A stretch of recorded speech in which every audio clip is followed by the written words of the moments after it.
기도합니다. 아멘. 38문, 39문을 오늘 공부하기로 하죠. 38문 먼저 함께 읽어봅니다. 그분은 왜 재판장 본디오 빌라도 아래에서 고난을 받으셨습니까? 답. 그리스도는 죄가 없지만 세상의 재판장에게 정죄를 받으셨으며 이로써 우리에게 임할 하나님의 준엄한 심판에서 우리를 구원하셨습니다. 자, 우리가 사도신경을 고백하면서 그 한 사람을 유독 우리가 늘 하나님 앞에 호소를 합니다. 본디오 빌라도. 아니 예수님께서 그 십자가에 돌아가시기 때에는 사실 빌라도만이 아니라 헤롯도 있었고 여러 종교 안나스와 같은 가야바 같은 종교 지도자들도 있었는데 왜 유독 빌라도 이름만 이렇게 거론하고 있는 것일까? 여러분 그 이상하지 않습니까? 자, 그런데 사실 이 빌라도라는 사람을 보면은 로마 시대에 많은 총독들이 있었지만은 별로 그렇게 유능하지도 않았고 또 뭐 유명한 집안에 태어난 사람이라서 그렇게 역사에 기록될 만한 유능한 인물은 아니었습니다. 그런데 사도신경에서 고백함으로 인해서 아주 역사 대대로 유명해진 사람이 되고 만 거예요. 자, 그럼 왜 이 짧은 사도신경에서 유독 빌라도라는 이름이 계속 언급되고 있는 것일까? 자, 여기는 몇 가지 분명한 이유가 있는데요. 사도신경에서 빌라도 이름을 굳이 언급하고 있는 것은 첫 번째로 예수 그리스도의 고난이 역사적 사실임을 명백하기 위해서입니다. 통치자의 이름과 함께 어떤 일이 일어난 것을 밝히는 것이 일반적인 관습이기 때문에 여기에서는 십자가형을 당시 법정에서 허락한 로마 총독 빌라도를 거명함으로 예수님의 그 십자가의 역사성을 분명히 하라는 뜻이 담아 있는 겁니다. 두 번째는 예수님의 죽으심의 공적인 성격을 나타내기 위해서 빌라도 이름이 거론되고 있는데요. 사실 로마 하면은 아시아, 유럽 또 이 중동이 이르기까지 세 대륙에 거친 제국을 세운 아주 당시에 로마 법 하면은 최고의 법 아닙니까? 그 최고의 법을 잘 정비해서 제국의 통일을 이뤘던 나라라서 당시 로마법이 지금도 법대에서 공부를 할 때는 유용하게 사용할 정도로 로마법은 아주 대단한 법입니다. 그러니까 로마의 이 총독, 유다 지역의 총독이라 한다면 사실 세계에서 가장 으뜸가는 그러한 법을 잘 알고 있었고 그것을 자유롭게 시행할 수 있는 그런 자가 분명한데요. 근데 안타깝게도 이 빌라도라는 사람은 그러한 법을 갖고 있음에도 불구하고 정의롭게 법을 집행하지를 않았던 사람이에요. 예수님께서 그 요한복음 19장 11절에 그렇게 말씀하시죠. 빌라도에게 나를 네게 넘겨준 자의 죄가 더 크니라 말씀함으로 이 빌라도의 죄를 아주 직접 언급하셨는데요. 그런 점에서 빌라도도 죄가 없지는 않다라고 말씀하신 겁니다. 근데 여기서 이제 38문에서 빌라도라는 걸 얘기하고 있는 것은 빌라도 개인의 죄가 아니라 예수 그리스도의 죽으심의 공적 성격을 드러내고자 이 얘기를 하고 있는 거예요. 우리가 성경에서 순교를 당한 사람들 대표적인 예를 들면 스데반을 들 수 있는데 스데반의 경우는 공회의 판결로서 유대인들에게 돌로 침을 당하지 않았어요?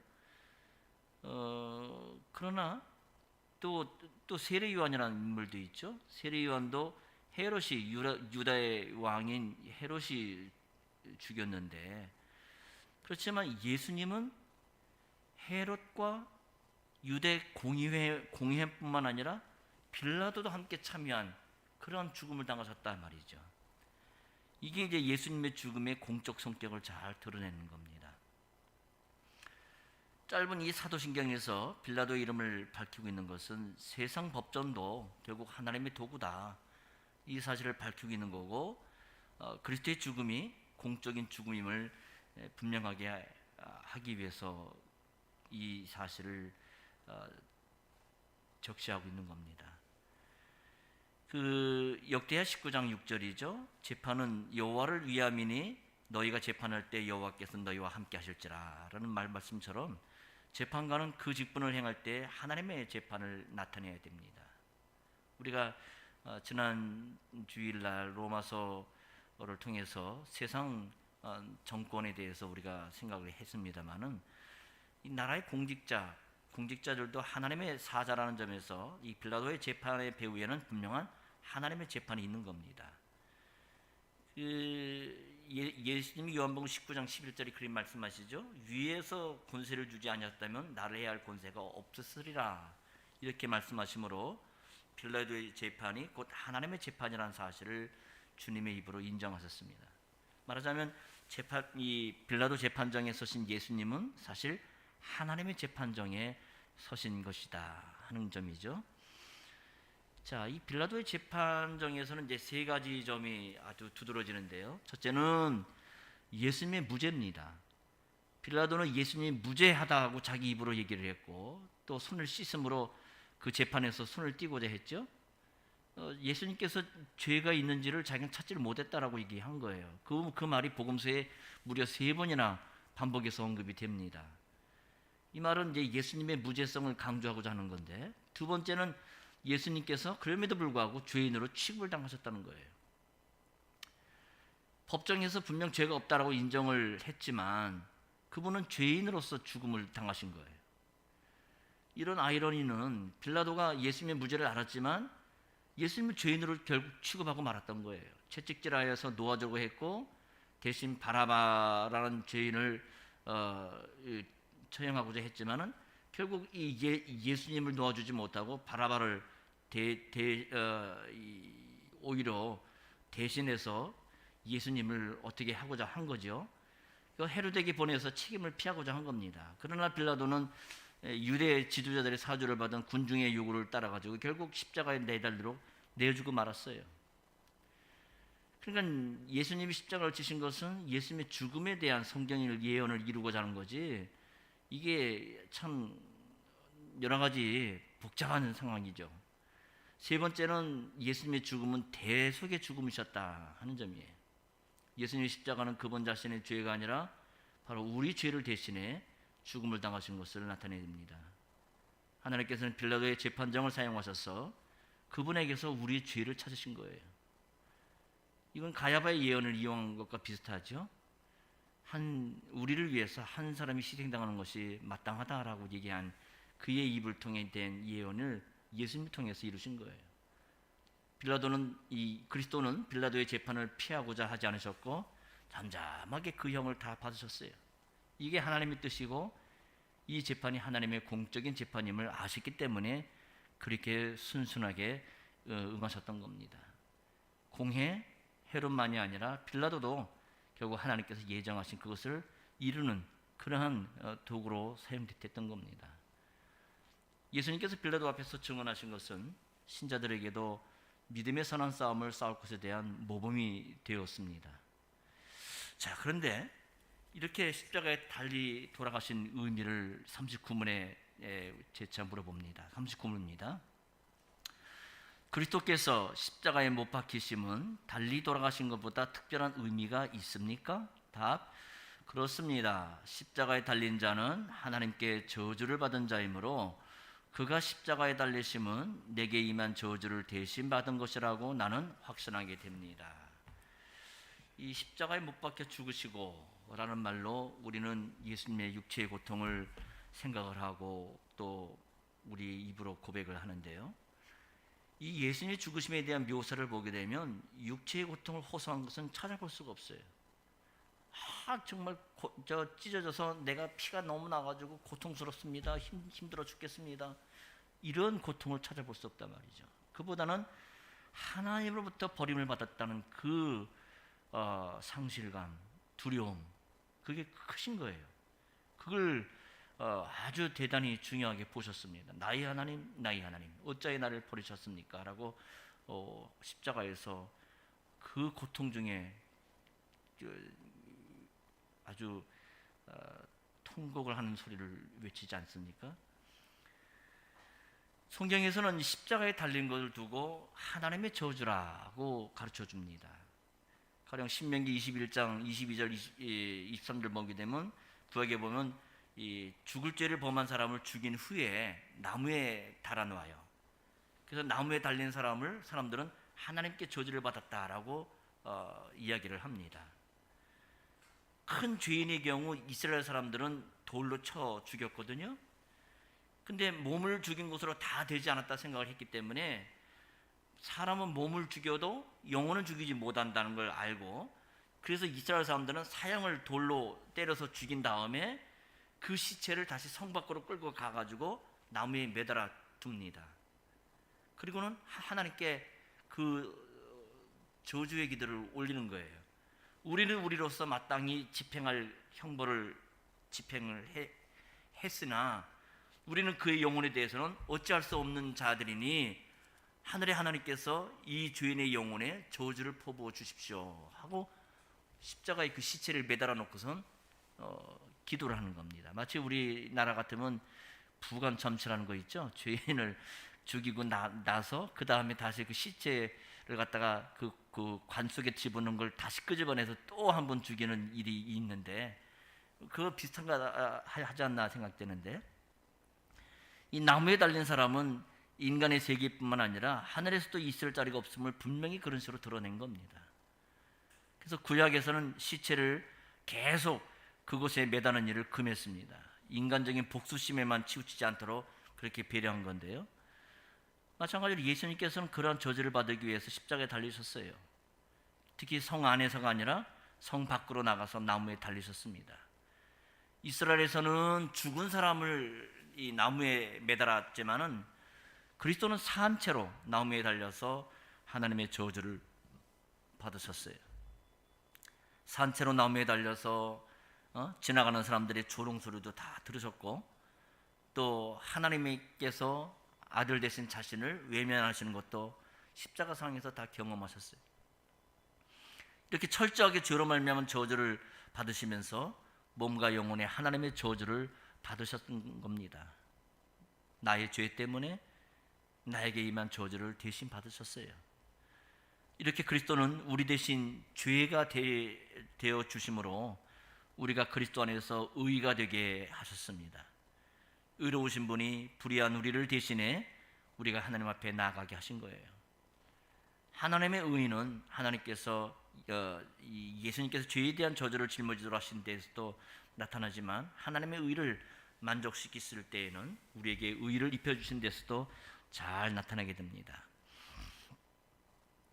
이렇게 예수님이 이 세상에 계시던 모든 시기 동안에 모든 인류의 죄에 대한 하나님의 진노를 몸과 영혼에 짊어지셨습니다. 예수님께서 하나님의 진노를 짊어지신 것은 우리의 삶이 하나님의 진노 아래 있기 때문이에요. 로마서 초정에 우리는 그 사실을 확인하고 또 익히 배운 바가 있습니다. 인생은 죄로 말미암아 모두 죽고 한숨처럼 다 사라져 버려요. 하나님의 진리를 받아들이지 않는 이 세상에 대해 하나님께서는 진노를 여전히 쏟고 계십니다. 하나님께서 진노를 쏟으시는 방식은 그들로 하여금 죄악을 짓도록 그대로 내버려 두시는 것으로 나타나게 되죠. 사람들은 자기의 육체의 욕심대로 행하는 것이 자유다, 인간으로서 누릴 당연한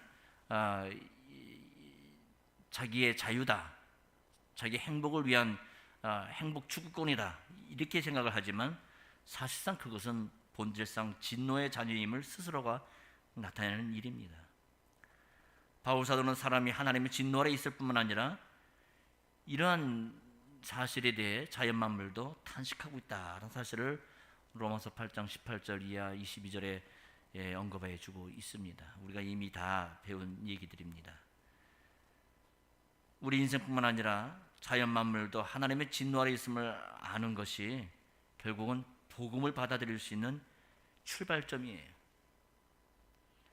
여러분, 오늘날 자연이 얼마나, 자연 세계가 참 질서를 유지하지 못할 정도로 그렇게 교란하고 혼란하고 있지 않습니까?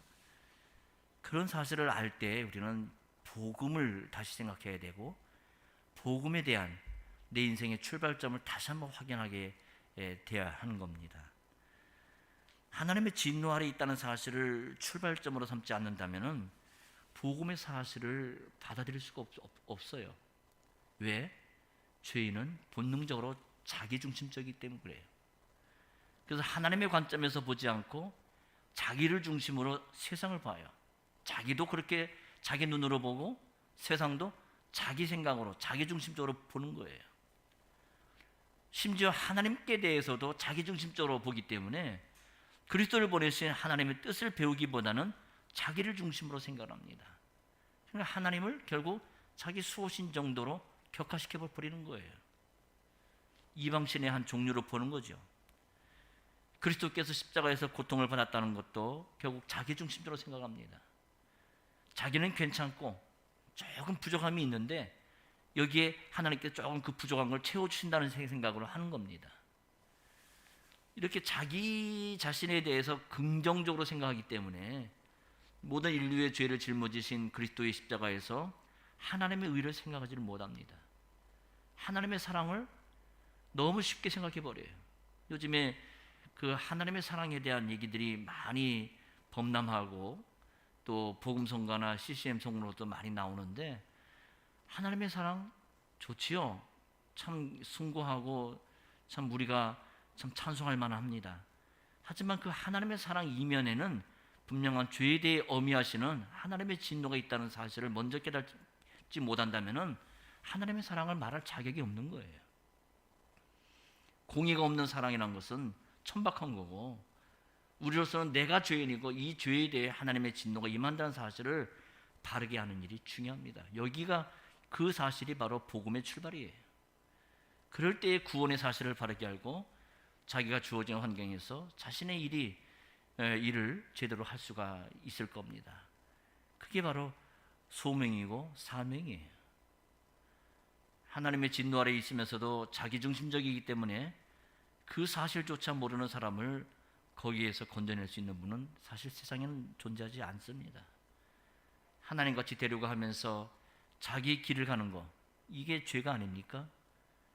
이게 죄의 본질이 아니겠어요? 하지만 모든 사람들이 옛날도 그랬고 오늘도 여전히 그 길을 가고 있는 거예요. 우리는 모두 양과 같아서 각기 제 길로 갔다라고 이사야 53장 6절에 말씀하지 않습니까? 그러한 우리 무리의 죄를 여호와께서는 여호와의 종에게 다 담당시키셨어요. 아드님은 하나님과 동등됨을 취할 걸 여기지 아니하시고 종의 형체를 입고 순종의 길을 가셨고 하나님께서는 그런 아드님을 높이셨습니다. 모든 사람이 아담 안에서 자기 길을 갔지만 아드님을 통해서 우리에게 새로운 길을 열어주셨던 겁니다. 그리스도께서는 십자가에서 얻으신 의를 우리에게 입혀주셔서 우리가 하나님께 나아가게 그렇게 하시는 여호와에게 향하는 그런 유일한 길이 되시는 겁니다. 오늘 여기까지 공부하고 다음 주에는 16주일 사신문 그리스도는 왜 죽으시기까지 낮아지셔야 되는가, 그리스도의 낮아지심에 대해서 다음 주일은 생각해 보겠습니다. 기도하죠. 거룩하신 하나님, 그리스도의 죽으심은 역사적인 죽음이었고 공적인 죽음이셨으며 그로 인해서 나의 죄는 분명한 지울 수 없는 그러한 역사적이며 공적인 죄라는 것을 깨닫게 됩니다. 그런 모든 죄의 짐을 그리스도께서 나를 대신에 짊어지시고 하나님의 저주를 다 감당하셔서 십자가에서 죽으셨다는 사실은 오늘 우리로 하여금 자기의 행복관에 갇혀서 살아가는 이기적인 인생인들에게 하나님의 어미하심을 다시 한번 깨닫게 하는 그러한 말씀이 아닐 수가 없습니다. 주님, 자기를 사랑하는 것이 그야말로 극치에 달하는 오늘 이 시대 안에서 그리스도의 죽음이 오늘 나에게 무엇을 말해주고 있고 내가 받고 깨달아야 될, 또 붙잡고 가야 될 복음의 그 요점이 무엇인지를 항상 의지하고 알아서 이 복음의 출발선을 늘 상기하며 저희들이 우리의 매일의 생활을 경영해 나갈 수 있도록 주님 저희를 붙잡아 주시고 또 하나님의 말씀에 대한 경각을 일깨워 주시옵소서. 그러한 마음으로 주님 앞에 드릴 때에, 예배할 때에 그 예배가 살아있는 예배고 신령과 진정으로 드리는 성신적인 예배가 될 수 있겠사오니 오늘 우리에게 드려지는 예배가 그러한 예배가 되게 하여 주옵소서. 예수 이름으로 기도합니다. 아멘.